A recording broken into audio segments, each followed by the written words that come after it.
Hello friends, welcome to ஷாசாஸ் time. இன்றைக்கி இந்த வீடியோவில் குழந்தைங்கள்லேருந்து பெரியவங்க வரைக்கும் விரும்பி சாப்பிடக்கூடிய ஒரு ஸ்வீட்டான ஸ்நாக் ரெசிபி தான் பார்க்க போகிறோம். அதுவும் ரொம்ப ஹெல்த்தியான ஸ்நாக்ஸ். வீடியோக்குள்ளே போகிறதுக்கு முன்னாடி நம்ம சேனலை சப்ஸ்கிரைப் பண்ணிக்கிங்க. கூடவே வர பெல் பட்டனை கிளிக் பண்ண மறந்துடாதீங்க. கடாயை அடுப்பில் வச்சு ஹீட் பண்ணிக்கலாம். ஹீட் ஆனதுமே அதில் 2 கப் அளவுக்கு அவல் ஆட் பண்ணிக்கலாம். இன்றைக்கி நான் ஒயிட் அவல் தான் எடுத்திருக்கேன்.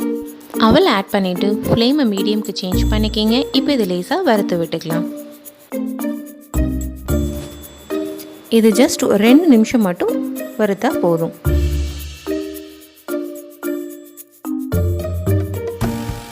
ரெண்டு நிமிஷம் ஆயிடுச்சு.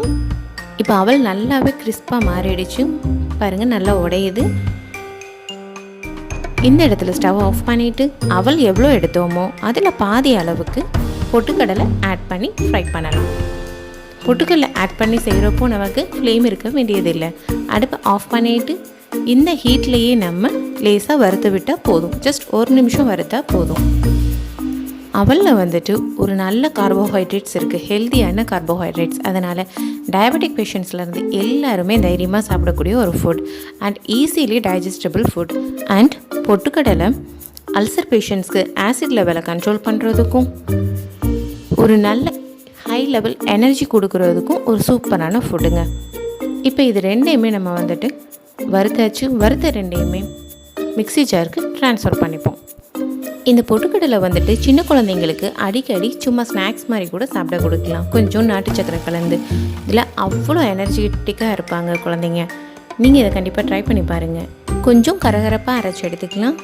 இப்போ இதில் நம்ம ஸ்வீட் ஆட் பண்ண போகிறோம்.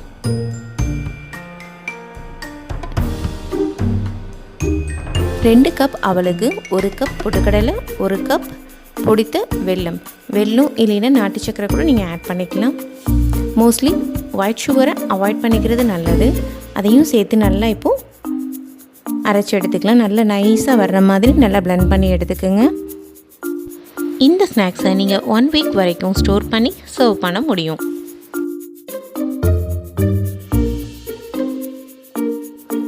இதுவே நல்ல ஸ்மெல்லாக சூப்பராக இருக்குது. உங்களுக்கு இந்த அரைச்ச பொடியோட இன்னும் கொஞ்சம் ஸ்மெல் நல்லா இருக்கணும் அப்படின்னா கொஞ்சம் ஏலக்காய் பொடியை ஆட் பண்ணிக்கிங்க. நான் இன்றைக்கி ஸ்கிப் பண்ணிட்டேன். இப்போ இதில் நம்ம 4 ஸ்பூன் அளவுக்கு நெய் ஆட் பண்ணிக்கலாம். நான் இன்றைக்கி எடுத்துருக்கிற மெஷர்மெண்ட்ஸ் பார்த்தீங்கன்னா எப்படியும் மோர் தென் 500 கிராம்ஸ் இருக்கும். அவல், பொட்டுக்கடலை, உடைச்ச வெல்லம், இது எல்லாமே சேர்த்து 500 கிராமுக்கு, அதாவது 1/2 கிலோவுக்கு மேலேயே இருக்குது. இதுக்கு 4 ஸ்பூன் அளவுக்கு நெய் ஆட் பண்ணிக்கிட்டேன் நான். நீங்கள் என்ன மெஷர்மெண்ட்டில் எடுக்கிறீங்களோ அதுக்கேற்ற மாதிரி எடுத்துகிட்டு நல்லா கலந்துடுங்க. கலந்ததுக்கப்புறம் இந்த மாதிரி உருண்டை பிடிங்க. உருண்டை வந்துட்டு நல்லா பிடிக்க வரணும். பாருங்கள், இந்த மாதிரி உடையக்கூடாது, தொட்டால் உடையக்கூடாது. ஸோ நல்லா கையால் இறுக்கி பிடிக்கணும். இது ஜஸ்ட் உங்கள் கை சூட்லேயே நல்லா உங்களுக்கு பிளெண்ட் ஆகி நல்லா சூப்பராக லட்டு மாதிரி வந்துடுங்க. நீங்கள் உங்கள் கையால் எவ்வளோ ப்ரெஷர் கொடுக்குறீங்களோ அதை பொறுத்து தான் இந்த லட்டு உங்களுக்கு கிடைக்கும். நல்லா ப்ரெஷர் கொடுத்து எடுத்துக்கோங்க. சூப்பராக இருக்கும் இது டேஸ்ட்டு. கண்டிப்பாக ட்ரை பண்ணி பாருங்கள். ரொம்ப ஹெல்த்தியான ஒரு ஸ்நாக். ஜஸ்ட் 10 மினிட்ஸில் செய்யக்கூடிய இந்த ஸ்நாக்ஸ் உங்களுக்கு பிடிச்சிருந்துச்சுன்னா லைக் பண்ணிடுங்க. உங்களோட சப்போர்ட் எங்களுக்கு கொடுக்குறதுக்கு வீடியோக்கு கீழே வர ரெட் கலர் சப்ஸ்கிரிப்ஷன் பட்டனை கிளிக் பண்ணிடுங்க. கூடவே வர பெல் பட்டனை கிளிக் பண்ணிடுங்க. Thank you friends. தேங்க்ஸ் ஃபார் வாட்சிங்.